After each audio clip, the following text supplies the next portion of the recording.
Now this video might be a little controversial, it might ruffle some feathers, but hopefully not, especially once I explain my reasoning and what all's going on here. You know, I just want to say I'm not throwing any shade at any other creators or any other keepers or dealers or anybody out there.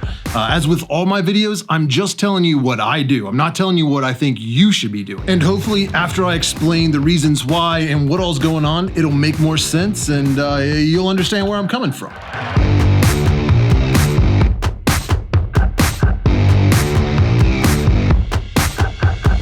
Now, if you've been watching my channel for a while, especially over the past 6 months or so, you've probably already seen a lot of these changes that I'm going to be talking about taking place, even though I haven't really addressed it specifically or directly. But today, I'm going to be discussing the many different changes that I'm making in regards to my husbandry for the many different animals that I'm keeping, as well as explaining why I'm making these changes to begin with in the first place. Now, first off, there are essentially two different types of tarantula keepers out there. There are the ones that are more interested in the genetics of the species. So these are like your breeders, your dealers, your kind of wannabe scientist, arachnologist, biologist people, and I'm kind of one of those. But they're focused more on collecting as many different species as possible, and typically they keep them in smaller enclosures like sterilite tubs, something that's cheap, easy to maintain. They'll use a very cheap basic substrate, something like cocoa fiber, and just provide the bare minimum. So we're talking like maybe a water dish, you know, a small hide, something like that. Or maybe they're just a keeper that wants to keep one specimen of every species and they have a limited amount of space and time, so they try to streamline everything to be as quick and easy as possible. Now, technically, there is nothing wrong with that. I'm not throwing shade on those types of people. You gotta do what's best for both you and your spiders. So I'm in no way judging those people or saying that they're doing anything wrong. Let's just be clear about that. As long as you're providing the spider with everything that they need to not be stressed out and to live a healthy life, then I mean you're doing what's right. But you can't deny the fact that that's not very visually appealing, and it probably doesn't give the tarantula or whatever animal that you have a whole lot of enrichment. Now, the second type of arachnid keeper is focused more on the presentation and providing their specimens with the most naturalistic, well-suited enclosure for their spider. Kind of like setting up an enclosure that would be a display at a zoo. Now, this takes a lot more time and it's a lot more expensive, and your daily maintenance is a lot higher than what it would be if they were just in a sterilite tub with some cocoa fiber. But these enclosures are a lot more visually appealing. They look a lot cooler. They seem to, you know, the type of people that really want to put their tarantulas on display and really kind of showcase the environment they come from. This is the type of enclosure that they would be using. And this is the type of enclosure I've been setting my spiders up with lately. Typically, these would be enclosures like tarantula cribs enclosures or Exoterra or ZooMed type enclosures. They're going to cost a little bit more, and you may have to retrofit them to be, you know, to work with your specific species. But it's not just that the enclosures look better, you can actually see the specimen inside the enclosure a lot more clearly. Because with those sterilite tubs, it's usually kind of opaque, maybe translucent, so it's kind of hard to see in there. And really the only way you get to see your tarantula is if you remove the lid, which usually scares them and they go run into hiding. The second type of tarantula keeper is someone that's more focused on the beauty and the behavior of the tarantula. They want to have their spider displayed so that it's easily viewed in all of its wonder. Typically, they keep their tarantulas in more expensive, nicer looking enclosures like tarantula cribs or Exoterra or ZooMed. They spend a lot of time retrofitting the enclosures so they're specifically built or can be used for arachnids. And they try to make them look as decorative as possible, whether it's very naturalistic or they're building some kind of themed enclosure. You could check out Steve from Tarantulatastic Enclosures. He makes some amazingly beautiful enclosures for arachnids. And typically they have a theme, whether it's a movie, like a horror movie or a metal band or something like that. They're very cool, but they're not really all that naturalistic and not the vibe that I'm going for here in the collective. I love arachnids and invertebrates. That is my main passion and what I devote the majority of my time to working with. But they are not the only animals that I find fascinating. I don't feature them a lot on the channel, but I also have a few snakes and some geckos and other reptiles and amphibians. And a few years ago, I started switching my snakes over from a basic setup with aspen bedding and a couple of hides and a water bowl and like the minimum size of, you know, enclosure that's right for that species, over to bioactive setups and enclosures that are larger than the minimum size requirement, sometimes 2 or even 3 times as large, giving the animal plenty of room to explore and move around. And for some reason, I got a lot of pushback from that. You can read the comments in any of those videos and see people saying that enclosure is way too large, you're gonna stress out your snake, or that the shelves and branches that I built for the snake to climb around on. They think they'll never get used and I'm just wasting space, wasting money, wasting product. Even had one guy in a video tell me that I can't keep my snake in a bioactive enclosure like that because it's bad for them. And he looks forward to the video that I'll be putting out in 6 months or so, complaining about the scale rot my snake got because I kept it in a bioactive setup. Well, it's been years now and none of my snakes have scale rot. None of them have had any issues with mites or respiratory problems. In fact, they all seem to be eating very well, they're very healthy, and the best part is they're making full use of their large enclosures. My ball python can regularly be seen up on its shelf or hanging off of a branch, but it also spends a lot of time on the ground and in its burrow, like a ball python does. And the same can be said with my king snakes and milk snakes and the African house snake. They're all set up bioactive, they've got springtails, they've got beneficial bacteria and microorganisms, live plants, and they're thriving. Nobody's had any issues. I mean, they're really making use of these larger enclosures and all of the enrichment that I put in there. They really like the plants, they're crawling around on them, they really like the branches that they're hanging off of. And they're doing a whole lot of burrowing because I gave them deep bioactive substrate that holds the burrows. And so far, everything is just going really well. With this experience and seeing all of the positive impacts these bioactive enclosures have been having on my reptiles and amphibians, I have decided to slowly start transitioning all of my tarantulas over to either bioactive or naturalistic setups.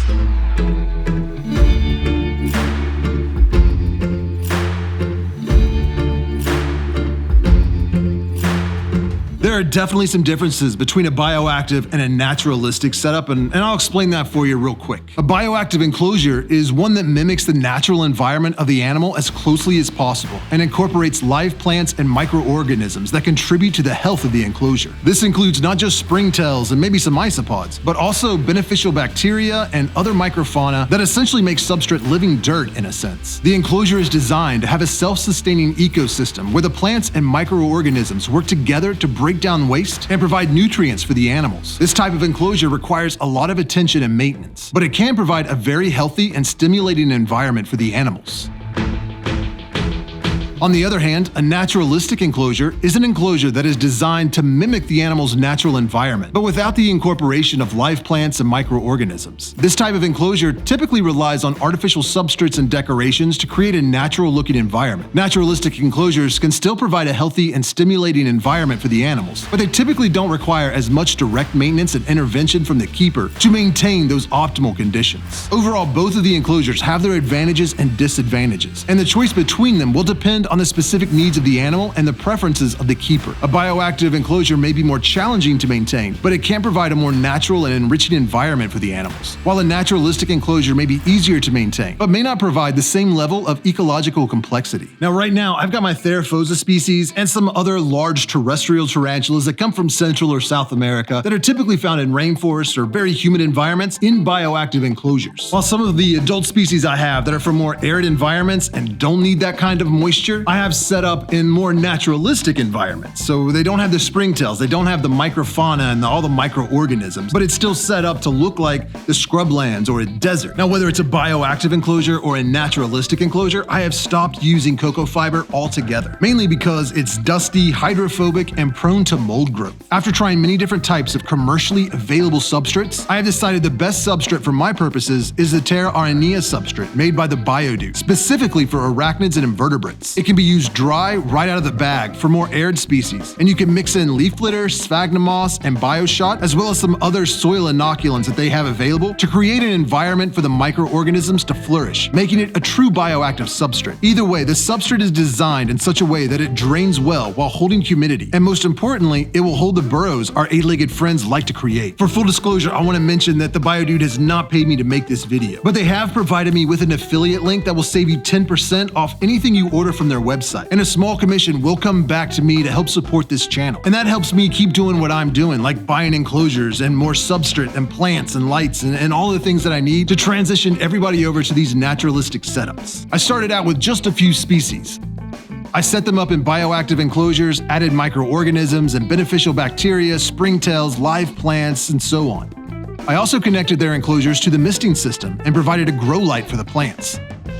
After a few years, those tarantulas are thriving, and I've had no issues with them molting or being stressed out. The lighting is what I was worried about the most, but the key seems to be to provide them with plenty of hides, as well as really leafy plants that will kind of break up the light and give them places to hide. After some time, once the plants have grown in really well, the leaf cover seems to help shade a lot of the light that the plants need from the spider on the floor of the enclosure. And I regularly see these tarantulas out during the day when the lights are on. Seeing that this has been successful, I have started setting up more and more of my tarantulas that enjoy a higher moisture environment like this. And they seem to be thriving and enjoying the enrichment in the enclosure as well. Now I know there's somebody out there right now saying to themselves that tarantulas don't need enrichment. But as more and more scientific research is becoming available and people are compiling past scientific studies on spiders, it's really becoming evident that tarantulas might have a lot more cognitive thought and memory and abilities than what we originally gave them credit for. I just had a very interesting conversation with a doctoral candidate,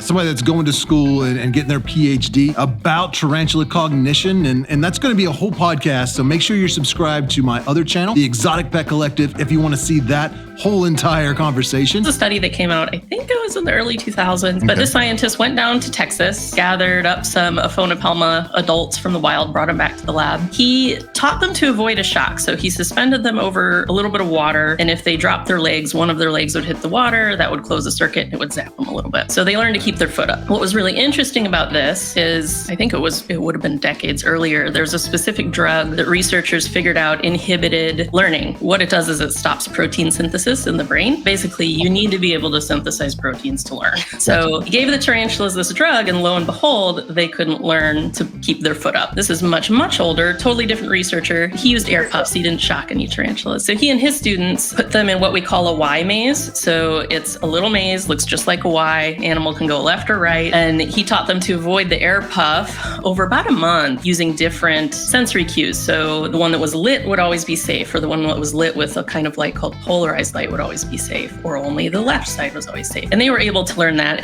And he did, I think, a session a day over a month, but they were able to learn that and remember it. And then when they switched the task, now the right arm is the safe arm instead of the left arm, or the one without light is now the safe one. They learned that pretty quick, so they could learn to pick up on that. But essentially what it came down to is that spiders have more cognitive abilities and more memory capability than we ever gave them credit for. They can learn and they can adapt and they can have some form of memory. So having a more enriching environment could be very beneficial. The spiders that don't really need or maybe would not benefit from a fully bioactive enclosure, I've been setting up in naturalistic enclosures. I'm still using the Terrariums as the main substrate, but I'm also putting a thin layer of the Exoterra stone desert on top. And the stone desert comes in different colors, so you can pick the one that best replicates the environment the spider is found in nature. I use cork bark, sandblasted grapevine, leaf litter, and moss that I all get from the Bioactive, and I attempt to replicate a little piece of their environment. It not only looks very natural and visually appealing, but the spiders all seem to appreciate it as well. I can't talk to my tarantulas, so it's not like I'm saying that they told me that, but that is something that I'm inferring based on their behavior. I don't get nearly as many threat poses when I walk by an enclosure. They're not constantly kicking hairs at me. It seems the tarantulas that are in these more naturalistic setups seem to be more docile and more relaxed and not so prone to defensive behavior. Now, I haven't moved all of my arachnids into these types of enclosures, but that is the ultimate goal. All my reptiles and amphibians are in bioactive enclosures, as well as my isopod and millipede colonies. I'm not too concerned with the spiderlings or the juvenile tarantulas. Right now, I'm mainly focused on the final enclosures for the adult species, because those seem to be the tarantulas that benefit the most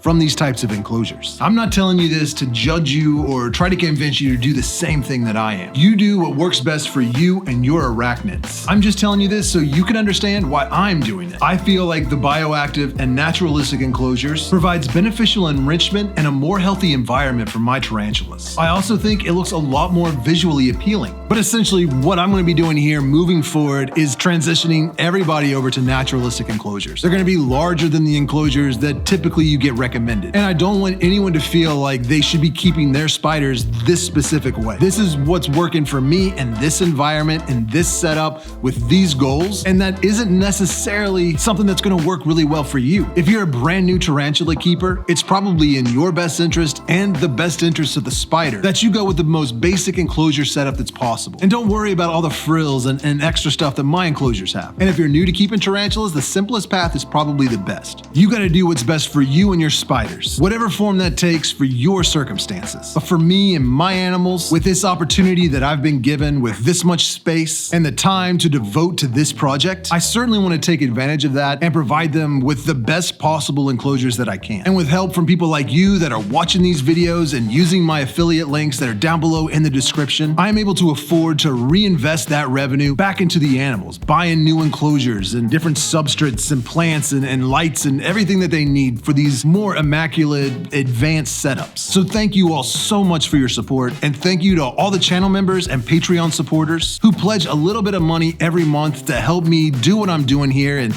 keep everything up and running and continue to grow this space and these enclosures and the channel as a whole. So make sure you're subscribed and you have all notifications turned on so you don't miss any videos showcasing the transition from basic enclosures to more advanced setups. And follow me on this journey keeping tarantulas and scorpions and other arachnids and vertebrates, as well as day geckos and leopard geckos and tree frogs and king snakes and all kinds of cool animals. I mean, who knows, this might become an invertebrate zoo in the future where people from all over can come by and appreciate these fascinating arachnids. Well, as always, I appreciate you watching. Subscribe if you want to see more. Thanks for buying Tarantula Collective merchandise, and I will see you next Tuesday.